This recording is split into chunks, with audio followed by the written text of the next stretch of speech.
everyone, and welcome to our 2026 Brain Injury Awareness Day. My name is Denver, and we have Zeta on the line who will introduce her in a moment. We're really excited for you to joining us, and today we'll go over our legislative asks for our Day on the Hill. Zeta, would you like to introduce yourself? Hi, everyone. I'm glad to be here. I'm Zeta Ricker. I'm the Director of Strategic Partnerships and Policy for the National Association of State Head Injury Administrators, or NASHA, and we're really grateful to be partners on Awareness Day with Brain Injury Association of America. Perfect. So, just a quick overview of who we are. Who's NASHA?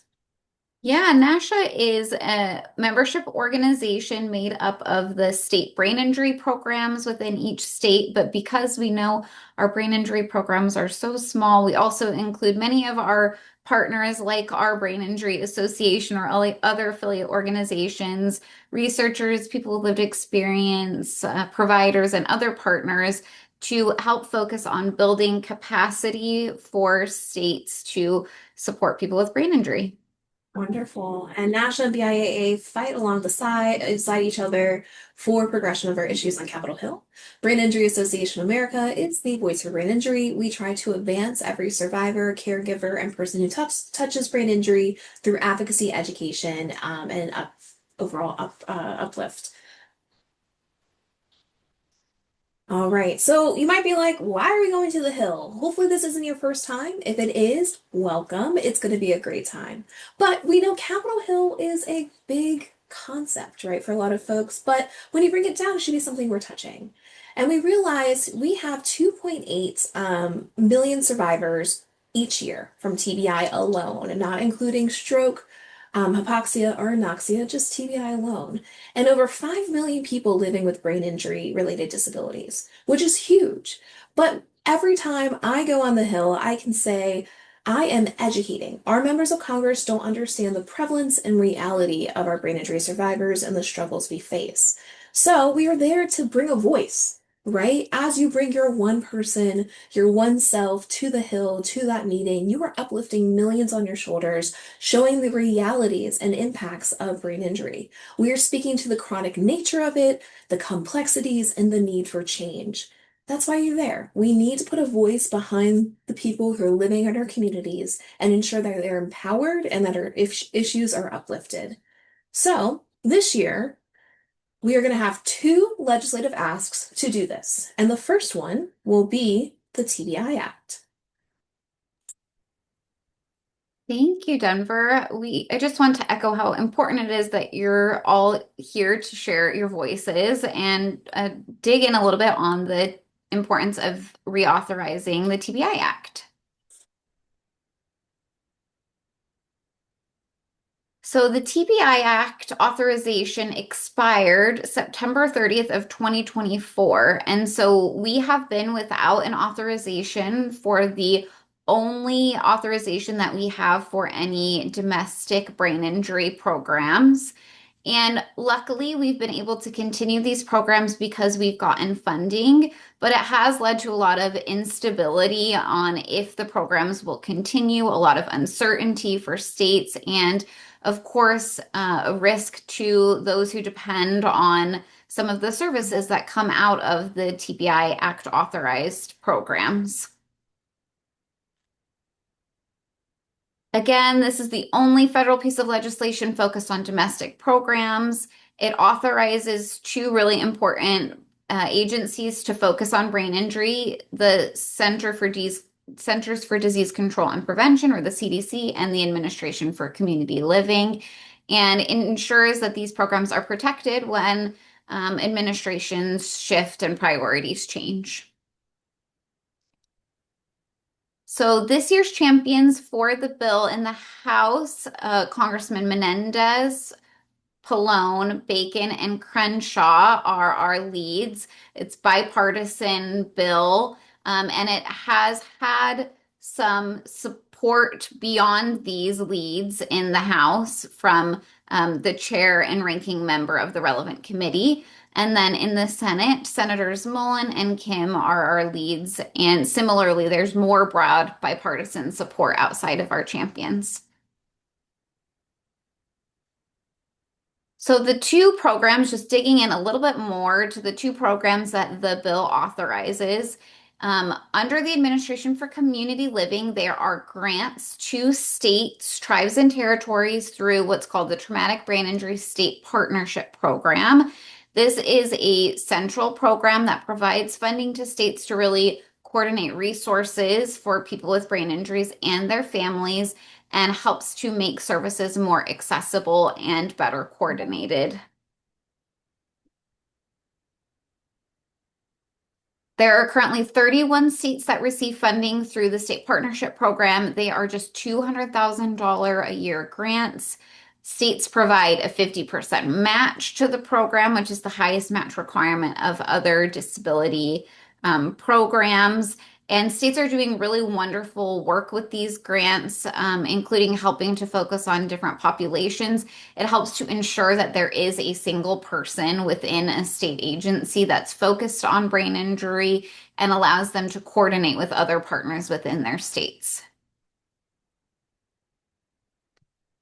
And then there are a number of different services that are provided through these grants. Many people are screened for brain injury as a result of these grants. They're provided brain injury resource facilitation to help them navigate resources and address specific challenges that they might have to help them live in their communities. It also trains thousands of professionals each year, especially in those settings who there is really high prevalence of brain injury, but they may not have a recognition that they're supporting people with brain injury. Here's a big fact that I would definitely share on the Hill is research shows that individuals with brain injury who live in states with the TBA State Partnership Program grants experience overall better long-term outcomes compared to those in states without these grants. And really, these tiny $200,000 grants have a huge impact for the community and people with brain injury. The second program that the TBI Act authorizes is the CDC TBI program, which does a number of different things. CDC's brain injury program was eliminated by this administration, and so this authorization will allow that continuation of these programs, which could include things like the Heads Up campaign, which offers resources and training for coaches, parents, and others to help recognize the signs and symptoms of brain injury and really ensure safe return to play after sports-related concussions. There's also youth concussion guidelines that CDC leads. They focus a lot on workplace injury, and CDC has also led efforts to get us a better sense of the actual prevalence and incidence of brain injury in the US. As you know, most of the data that we share comes from emergency departments or hospital data. It does not include the many, many people who are not served in those systems or who might seek primary care or other care. And so it's really important for us to have a good sense of where the prevalence and incidence of brain injury is within our country. Can I put a quick asterisk, Seda? Yeah. With this, currently there's no staff, but the program exists through appropriation language. So the dollars are there, it's just the program isn't functioning. And that's, I mean, in my mind, a waste of our services, government funds. So having this authorization will ensure that if the dollars are appropriated, they are happening, they are going towards these initiatives. Absolutely. Oh, did I skip one? Nope, I think we're good. So what are our asks? So the ask is to co-sponsor the TBI Act. Ask the member if they'd reach out to House leadership or Senate leadership so that the bill can be scheduled for a vote. And then really highlight that the TBI Act has been expired for months and we really need that authorization. So ask for them to commit to support advancing the reauthorization quickly. All right, so that's ask number one of two. So these questions will be on your one pager for you to repeat during your meetings. This one pager will be in a folder you get at check-in. But if you have any questions in person, please find us there. So, our second ask is about the National Brain Injury Action Plan. This follows in the footsteps of other action plans we've seen in years previously, of years past, includes Alzheimer's, autism, and Parkinson's. And these national action plans ensured prioritization of those issues. And we would think, since 1 in 4 adults in America have experienced a TBI, brain injury should have a plan as well. So as I noted, prevalence is there. And if you have had lived experience as a survivor, I'm sure you've come into some medical practitioners who don't know much about brain injury, where there aren't necessarily full support, or you were a little confused on where to have support in your immediate community, and to get the services you deserve, right? And that's not done, intentionally, right? It's just done by pure ignorance and not knowing what folks need. We have great federal programs that exist, but there's not coordination or focus or specific look onto brain injury. So this plan would help ultimately fill those gaps, help the medical field, help our general public understanding of brain injury, as well as provide prevention and support services on either end. And we know what we see right now, we have several agencies that touch brain injury. What we saw in our first ask with the TBI Act is we have programs under the Administration of Community Living, ACL, and the CDC. Those programs still tend to interact with one another, though they are doing great work and getting great data. We also know there's research programs and advancements in the National Institutes of Health, our research angle of the Health and Human Services Department. That data necessarily isn't being translated to other parts of federal government and agencies. As well with DoD, Department of Defense, and our Veterans Affairs. If we're able to bring all our federal partners together with this knowledge, energy, and just manpower, think about the change we can make and see in our nation. They can start making federal best practices. Currently, there's no one screening protocol adopted by the federal government, nor are there standards of care or training requirements for the medical profession, specifically when it comes to brain injury and the chronic nature of it. We're hoping to make brain injury a federal prioritization and help with the misunderstanding of brain injury and the depth of the community. So this National Action Plan is a piece of legislation that would create an advisory council. So under the Health and Human Services Department, an advisory council of federal agencies that touch our population, like the CDC, ACL, NIH, as well as community partners, those with lived experiences, partners in the field, grant recipients, will come together and do a deep analysis of the current state of brain injury in federal systems. They will look at prevention, education, research, public partnerships, and more. When they come together, they're supposed to do an assessment of the current state of brain injury and then provide that into an annual report. This annual report will be updated every year. And it actually, with it being introduced hopefully this year, it will sunset in 2031. And this allows for a sense of urgency. If we had a prolonged program, it might take a while to have those robust conversations, recommendations. We want to put a sense of urgency. So here's the scope that I noted. It's really broad in an understanding of how large our community is and the issues and needs that we have. So these are the charges of the advisory council to look at. We need to improve prevalence and prevention, classification system, right? To go beyond the mild, moderate, and severe brain injury. We know there's more depth and reality to the life of an injury.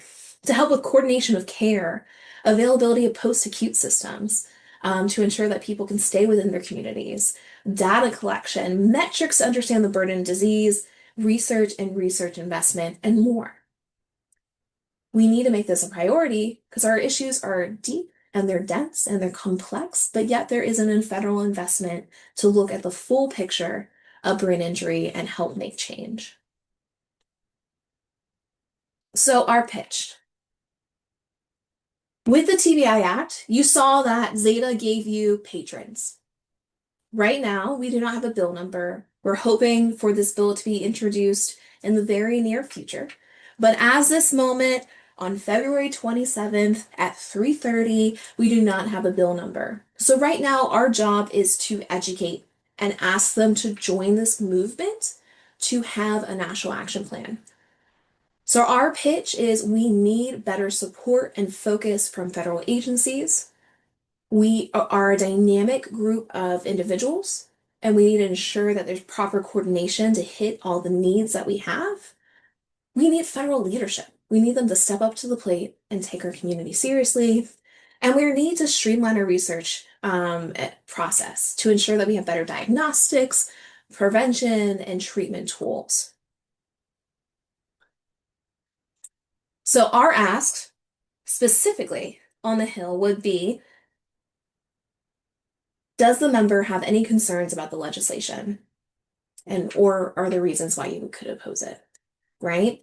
Right now we are ready and gearing up for this legislation to drop, and we want people to come together and not have any questions, any oppositions or concerns about it, but stand in line and shoulder to shoulder with us. Ask for a commitment. We want them to co-sponsor this bill and show that they stand with the brain injury community, and then ask if there's any information they need to move forward. If they might be unsure if they can support this, they're not sure of the impact or our population at large, ask, about any information. And you will have state leads when you're on the Hill. Those state leads will take notes, will pass it to us, and we will ensure that they have that information post Hill Day. So, three asks or two asks and different questions within. So we're focusing TBI Act and National Action Plan. Dana, do you want to hit on anything else there?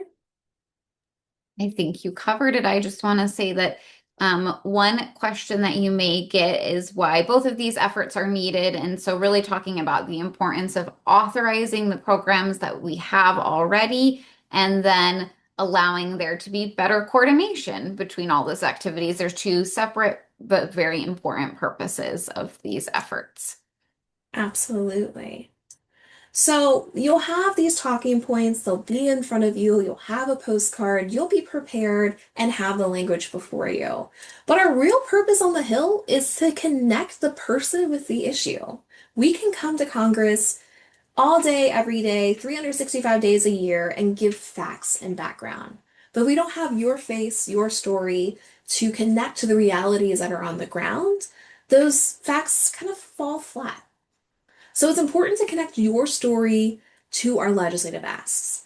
These include, maybe you're a recipient or a beneficiary of the ACL grant, right? You had, your state head injury association provide information referral service for you that allowed you to have community-based services and what that did and how you were able to stay in your space and what that means to you. You're experiencing issues with agency coordination during your healing journey. If you are a Medicaid or Medicare recipient, that might be a conversation, right? The coding, the tracking, getting those approved through those healthcare systems. Or I think this is probably more prevalent with folks experiencing lack of education, screening tools, prevention, support services in your community. So if you're a survivor, a caregiver, or someone adjacent, and you might have seen, you might be interacting with folks and saying, "Hey, I have a brain injury," and they're like, "Oh, you hit your head back in 92, what's wrong?" Or you don't look like you have a brain injury, right? Something we hear way too often. Bring that in, right? Saying you had to educate. I had to educate my primary care physician about what this means. Or when I went through the hospital, they just kind of did an eyeball test and said it's mild, but now I still have lifelong impacts. Bring those connections. Zeta, would you like to share any examples? Yeah, I think what you described makes a ton of sense. And it's just want to really re-emphasize that your lived experience matters more than anything else that we share, and not to get too caught up on all of the details of the things even that we've shared. We share them for context, but really it's your lived experience briefly about the ask that you're asking, and the ask should be the prioritization of your meeting time together. So really remember your story matters more And if they need more details or follow-up, we can do that later, but yours is the voice that matters.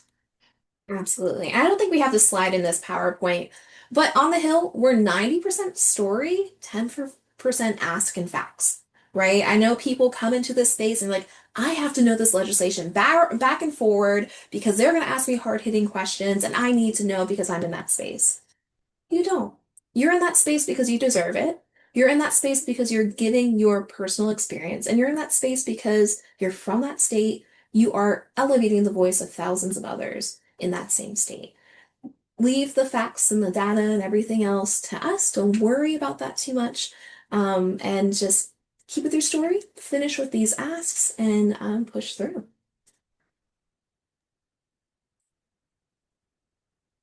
Well, I think that takes us to the end, Zeta. Any closing thoughts? No, thank you so much, all of you, for taking time to really focus on advocacy, and we're looking forward to seeing you in DC. Awesome. Thanks, everyone. We'll see you soon, and you will receive talking points in advance. And we will go over these issues once again in our training Tuesday afternoon. So do not fret. We will make sure you're prepared and ready to hit the hill. So we'll see you soon.